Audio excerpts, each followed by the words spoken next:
pagi Pak Sayus. Apa kabarnya Bu Rianti? Alhamdulillah baik, Sehat. sehat.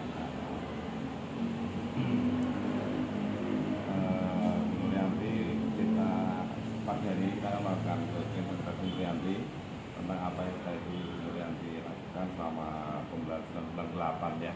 Ya, Kabarnya sudah baik, kelihatannya sudah fresh nih, sudah hampir selesai Selesai. ya.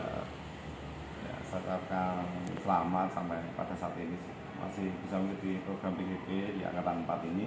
ya, terima kasih Pak Saya Sayus. ucapkan ya. Baik, Bu Rianti. Yang pertama ada ini yang beberapa ingin saya sampaikan dan ini saya minta pencerahan dari Bu Rianti. Proses yang sudah berjalan pada selama 1 bulan ini terakhir ini apa saja?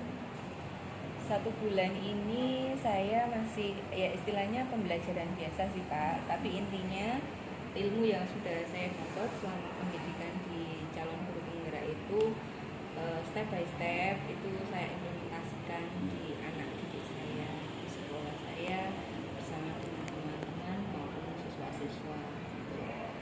Kurang lebihnya seperti itu, masih sama seperti pembelajaran biasa, cuma di peningkatan apa ya, pembelajaran budaya positif dan seterusnya itu kita selalu tingkatkan.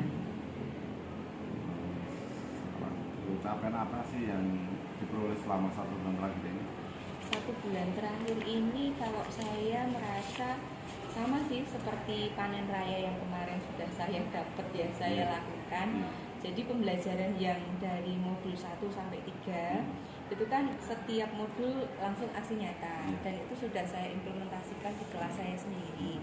Lah pada bulan ke-7 masuk 8 ini itu ya seolah-olah semua modul yang saya pelajari itu semuanya sudah saya share ke tim praktisi maupun ke murid-murid, sehingga apa yang saya lakukan 1 bulan ini ya intinya mengulang dan mengulang pembelajaran yang kemarin sudah dilakukan untuk selalu terus saya lakukan pada anak didik saya gitu.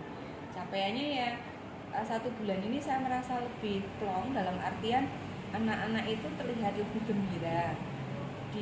Mereka itu lebih terbuka dengan bapak ibu gurunya.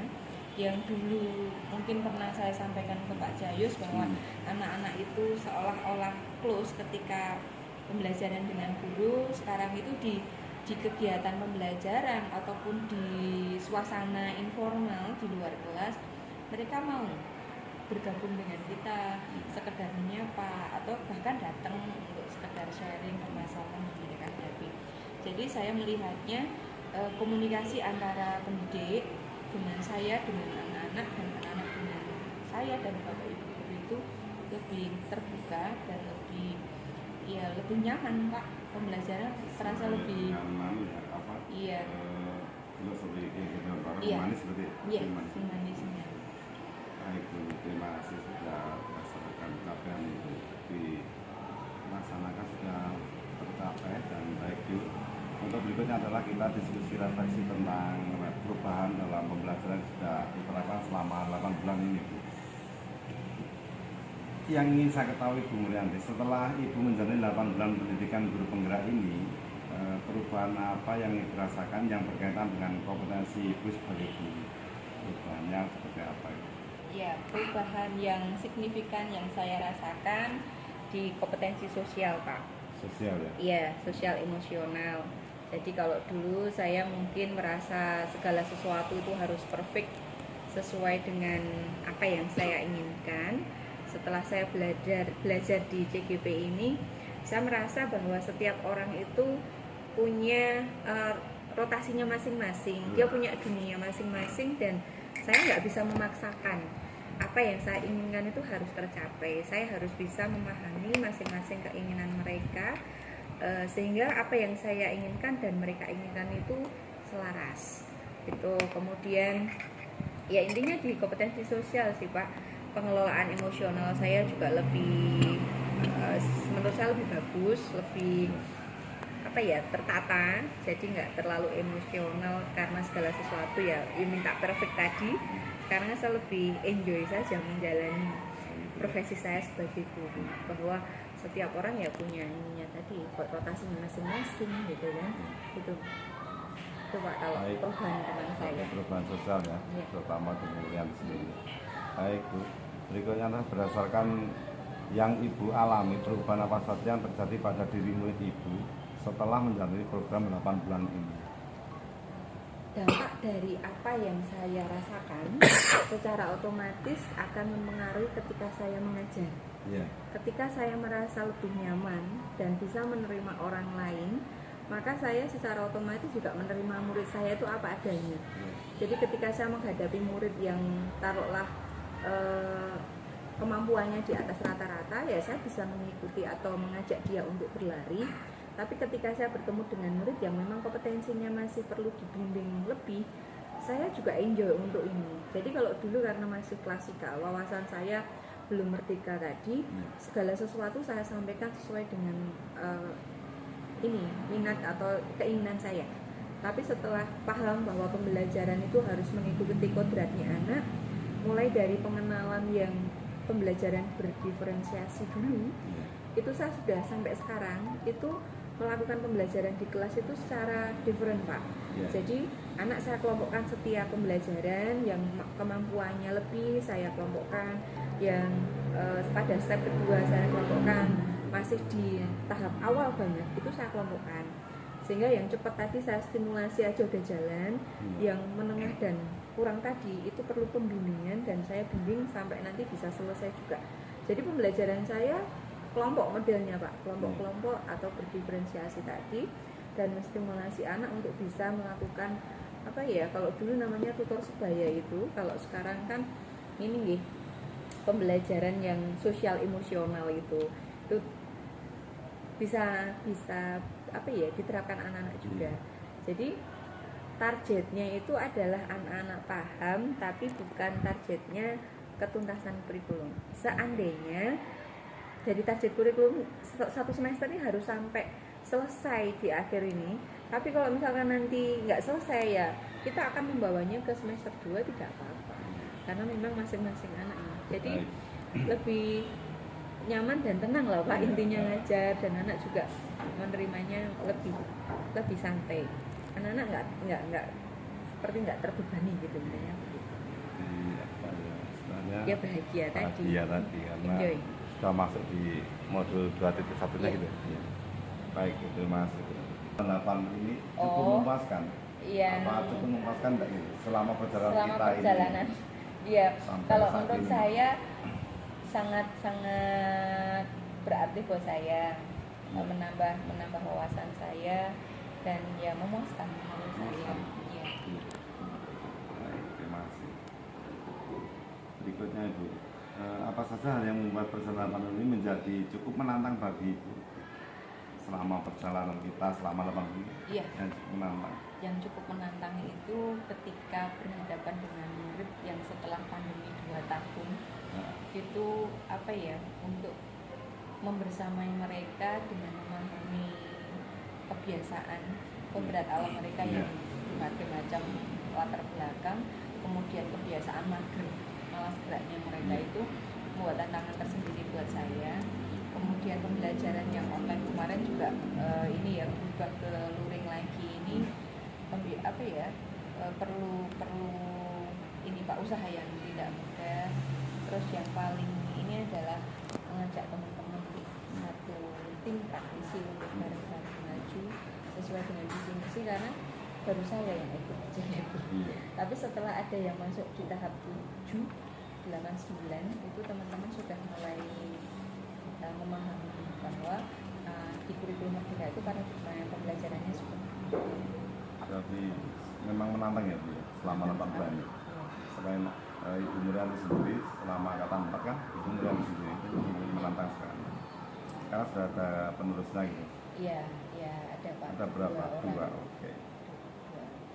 Baik, terima kasih Bu. Kita lanjutkan Bu. Kaitannya kita berdiskusi refleksi penerapan komunitas praktik yang sudah dirintis dan bagaimana dampaknya pada rekan sosial. Ibu Murianti sudah merintis komunitas praktik di lingkungan sekolah. Sudah. Iya. Bagaimana peran komunitas ini terhadap proses belajar itu? Kalau secara keseluruhan komunitas praktisi kita baru sebatas ini sih Pak, aksi nyata di masing-masing kelas sesuai dengan pemahaman yang saya share, karena ya ini tadi, karena saya bergerak sendiri. Jadi tidak bisa maksimal seperti halnya dari sekolah lain yang ikut CGP itu ada 8 atau 7, sehingga tim praktisinya lebih tinggi. Kalau di tempat saya tim praktisi jalan, tetapi untuk melakukan aksi nyata secara bersama-sama itu masih mengalami ada kendala sih Pak, ada kendala karena pemahaman teman-teman tidak bisa detail seperti yang saya rasakan langsung ketika pembelajaran di CGP, terutama untuk apa ya Pak, pemahaman paradigma pembelajaran yang merdeka tadi. Jadi kalau hanya sebatas diferensiasi, budaya positif, segitiga restitusi kayak gitu sudah oke. Tapi secara keseluruhan yang memahami kodrat alam itu masih ada sedikit kendala, terus terang seperti itu. Nanti rencana tindak lanjut yang akan saya isikan di sana untuk kedepannya. Apa saja perubahan menyenangkan dari Ibu yang alami dari rekan di komunitas praktisi tadi? Adakah yang sangat menyenangkan bersama komunitas? Ada. Ketika apa bisa diceritakan Ibu? Ya, dulu teman-teman yang di komunitas praktisi itu merasa ketika bersama saya atau melihat saya itu takut. Jadi ketika saya ngajak ABC mau apa gitu, itu seolah-olah itu adalah instruksi yang harus dikerjakan dan mereka merasa apa ya, terbebani gitu. Tapi setelah kita masuk dalam tim praktisi, akhirnya teman-teman itu cerita, oh ternyata begini. Jadi banyak diskusi. Ketika diskusi itu teman-teman akhirnya mau menceritakan, oh ternyata begini tuh pembelajaran yang baik tuh seperti ini, manfaatnya kita belajar di aplikasi PMM tuh seperti ini, itu baru terbuka di sana. Jadi apa yang mereka rasakan beberapa waktu yang lalu itu, jadi kadang seperti kucing-kucingan ketika ngelihat saya seolah-olah kan takut gitu kan ya. Tapi ternyata setelah kita ngobrol dari hati ke hati, sering ada interaksi di komunitas praktisi, kita aksi nyata bersama, itu baru menyadari bahwa apa yang kita lakukan itu sebenarnya bukan suatu beban, tapi kolaborasi yang harus kita bangun. Jadi apa ya, kalau kita pengen maju ya intinya kita harus kolaborasi. Sekolah tidak akan maju kalau hanya dilaksanakan oleh 1-2 orang. Itu yang agak lucu ya, ketika kita praktek bersama-sama Pak. Praktek bersama-sama itu akhirnya kayak plong gitu loh.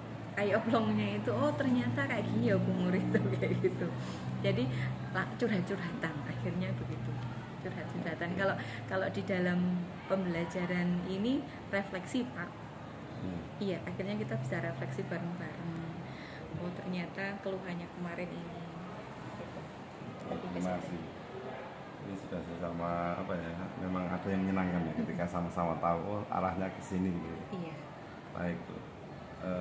Apa rencana yang akan dilakukan di komunitas praktisi Ibu setelah program ini nanti selesai? Ya. Rencana yang akan saya lakukan setelah program ini selesai, tentu saja saya membimbing teman-teman yang satu sudah daftar di CGP angkatan 7. Ya. Ini kan juga sudah mulai saya share yang sudah saya dapat, sehingga memudahkan mereka untuk mengerjakan tugas-tugas ataupun sekedar aksi nyata kayak gitu. Kemudian ya mengajak teman-teman praktisi itu untuk aktif dalam pembelajaran aplikasi yang platform Merdeka Mengajar, karena di sana ternyata video-video yang ditayangkan itu adalah video-video yang sama seperti di LMS-nya CGP. Itu, yeah. Kemudian di sana aksi nyata yang kita upload itu kan juga di PMM itu.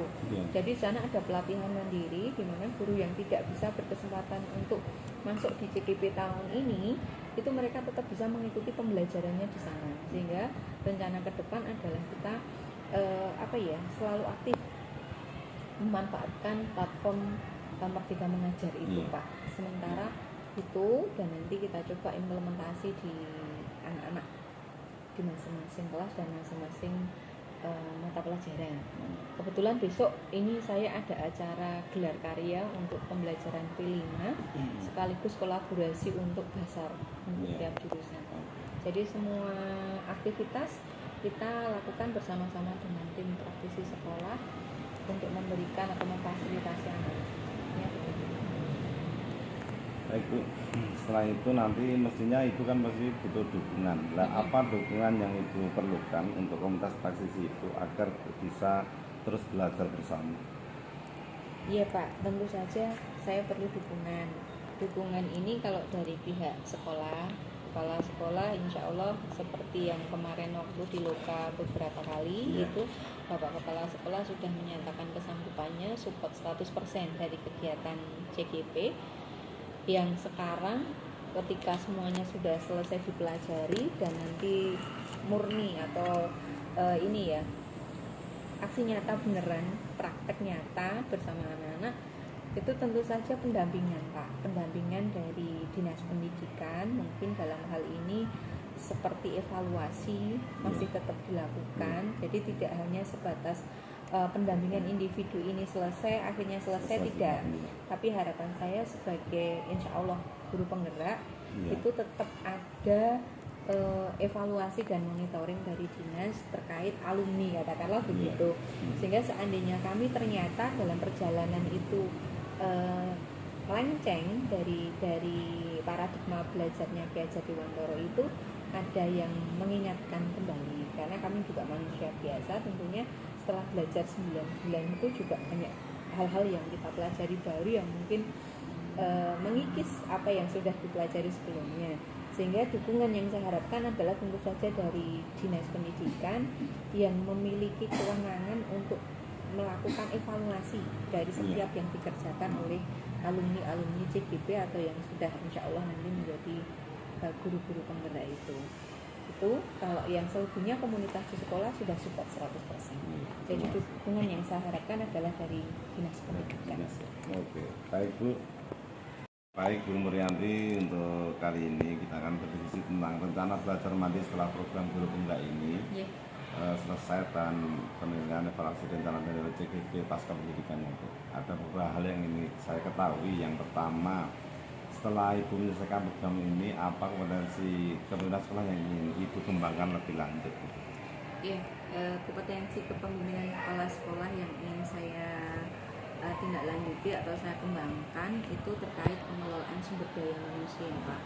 Karena saya berpikir bahwa pengelolaan sumber daya manusia, karena itu adalah sebagai subjek dari setiap aktivitas atau kegiatan kita, maka saya fokus pada pengelolaan sumber daya manusia yang ada di dalam lingkungan sekolah saya. Karena dengan adanya visi misi yang sudah ditetapkan sekolah akan bisa berjalan secara maksimal ketika semua sumber daya yang ada di sekolah, sumber daya manusia itu punya mindset yang sama, satu tujuan yaitu satu visi misi tadi. Jadi saya akan berusaha mengajak teman-teman dalam komunitas praktisi ataupun keseluruhan dari Bapak Ibu guru yang ada di sekolah itu untuk diajak bersama-sama berkolaborasi memahami paradigma merdeka belajar ini, sehingga kita memiliki visi-visi yang sama, intinya begitu Pak. Sumber daya manusia yang awal yang utama iya. Baik. Sumber daya manusia. Baik Ibu. Apa yang membuat kompetensi tersebut esensial untuk Ibu kembangkan? Iya. Dengan tadi itu.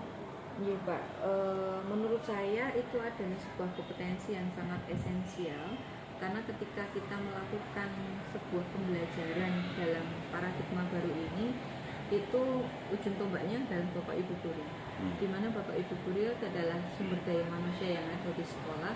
Ketika paradigma dari Bapak Ibu guru itu belum berubah, maka mustahil kita untuk melakukan pembelajaran yang merdeka seperti yang diharapkan oleh filosofi Ki Hajar Dewantara itu.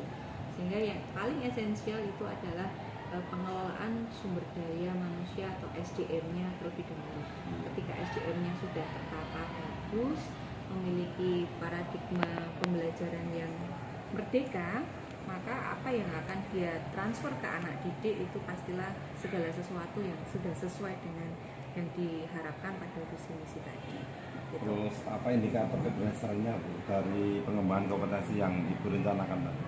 Indikator keberhasilannya ketika Bapak Ibu guru sudah bisa melaksanakan pembelajaran merdeka seperti yang ada pada filosofi Ki Hajar Dewantara tadi, pembelajaran yang berdiferensiasi, pembelajaran yang berpihak kepada murid, kemudian penanganan kedisiplinan sekolah yang sudah tidak ada hukuman, sekolah yang menyenangkan, pembelajaran yang anti perundungan, semua terkolaborasi antara guru dengan siswa itu sama-sama nyaman, semua bisa dilaksanakan dengan bahagia, sudah tidak ada lagi kekerasan di dalam sekolah. Intinya anak-anak belajar dengan bahagia dan Bapak Ibu guru juga merasa nyaman ketika melaksanakan profesinya sebagai seorang pendidik. Kenyamanan tadi. Iya, kenyamanan. Kebebasan salah satunya. Baik, terus berikutnya Bu, kaitannya dengan tadi keberhasilan tadi. Apa saja potensi atau aset sumber daya internal atau eksternal yang sudah Ibu petakan untuk mendukung pengembangan kompetensi tersebut? Iya. Seperti yang saya sampaikan di awal Pak Jayos, bahwa saya lebih fokus pada pengembangan sumber daya manusia, dan saya mencoba memetakan sumber daya yang ada internal dan eksternal itu. Kalau yang internal ya satu adalah Bapak Ibu guru sendiri, yang kedua siswa, kemudian dari dinas kalau eksternal ya, yang internal sivitas guru dan karyawan, siswa. Kemudian kalau yang dari luar itu karena kami SMK, itu yang jelas kami menggandeng industri untuk bisa bersama-sama kami mempelajari anak untuk bisa mencetak lulusan yang BMB yang sudah bisa mendekatkan lingkungan industri kepada anak-anak kami.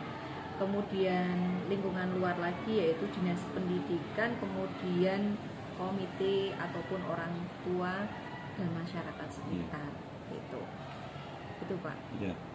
Setelah tadi sudah membuat singkat keberhasilan, apa kendala yang mungkin akan timbul ketika Ibu Muriani menjalankan rencana pengembangan kompetensi tersebut, Bu? Kesulitan-kesulitan yang nanti akan saya alami atau kendalanya adalah ketika kita melakukan kolaborasi dengan pihak luar, itu tentu saja akan membutuhkan sebuah prosedur yang tidak mudah. Jadi saya harus istilahnya berkolaborasi dengan kepala sekolah maupun pihak-pihak lain yang nanti sekiranya mendukung saya untuk bisa melakukan diskusi dengan pihak-pihak luar itu. Jadi kendalanya terbentur pada ini Pak, beda komunitas tadi, karena kalau sekolah dengan pihak industri itu tentu saja agak berbeda. Jadi kalau kita mungkin berjalannya agak santai dan seterusnya karena tidak dituntut dengan keuntungan dan seterusnya. Tapi kalau di industri itu kan ibaratnya time is money. Jadi ketika kita membutuhkan waktu mereka lebih banyak, itu tentu saja tidak mudah. Kita penjadwalan untuk ketemu itu juga sebuah kendala tersendiri ketika kita berkaitan dengan industri. Tapi selebihnya seperti dengan komite masyarakat dan dinas pendidikan, karena sudah memahami paradigma Merdeka Belajar, insya Allah tidak ada. Jadi lebih agak kendalanya di industri Pak, kalau anak-anak SMK. Kaitannya dengan kendala tadi Bu, untuk mengatasinya kendala yang akan muncul seperti apa Bu nanti?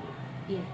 Cara mengatasinya, saya akan melakukan komunikasi informal terlebih dahulu sebelum nanti kita berkunjung ke industri yang bersangkutan. Jadi kami akan mencoba untuk diskusi secara informal dengan tim-tim praktisi sehingga mereka bisa memahami tujuan kami di ranah pendidikan untuk bisa berkolaborasi dengan industri. Jadi komunikasi Pak. Iya, komunikasi. Oke. Terus berikutnya Bu, apa saja strategi yang Ibu kembangkan untuk mengembangkan kompetensi tersebut? Strategi yang saya gunakan tentu saja salah satunya adalah selalu melakukan diskusi dengan teman-teman, refleksi bersama setiap kegiatan yang sudah kita lakukan. Kemudian dari hasil refleksi itu kita gunakan sebagai dasar untuk tindak lanjut selanjutnya. Kemudian berkaitan dengan kendala-kendala yang tadi saya sampaikan berkaitan dengan industri, itu tentu saja juga kita menjalin komunikasi lebih intens dengan mereka, baik mengundang mereka ke sekolah ataupun kita berkunjung ke industri. Karena ternyata ketika kita mengundang industri ke sekolah dengan kita berkunjung ke industri, itu responnya berbeda. Iya. Ketika kita mau ke industri itu merasa mereka lebih dihargai dan merasa dibutuhkan, sehingga strategi saya adalah saya lebih sering berkunjung ke industri untuk bisa melakukan komunikasi ataupun diskusi terkait hal-hal yang kita butuhkan sesuai dengan kesepakatan di awal. Jadi strateginya adalah kita semakin intens untuk melakukan komunikasi dengan industri dan berkunjung ke sana. Ngaten, Pak. Iya. Baik Bu Murianti, sudah banyak tadi kita berbicara dari awal sampai akhir, dibahasnya ini sudah. Mungkin menambahkan sedikit ya Pak ya. Strategi yang lain adalah karena objek kita itu adalah siswa. Iya. Itu kita tidak bisa meninggalkan orang tua Pak. Jadi strategi yang lain setelah kita dengan pihak luar yang industri tadi, kita selalu komunikasi dengan orang tua secara intens juga. Jadi pembelajaran yang kita berikan kepada anak itu juga akan terbantu dengan pola asuh yang dilakukan anak, karena 3 lingkungan pendidikan yang baik, yang ideal itu adalah dari keluarga, kemudian dari sekolah, kemudian dari lingkungan. Sehingga 3 itu yang menjadi fokus saya bersama teman-teman tim untuk bisa mewujudkan pembelajaran siswa yang menyenangkan atau pembelajaran yang berpihak pada siswa. Terima kasih Bu Murianti sudah berdiskusi untuk pagi hari ini, dan sudah saatnya ini pada tahap refleksi Bu. Iya, siap. Dan apakah proses pendampingan hari ini bermanfaat bagi Ibu?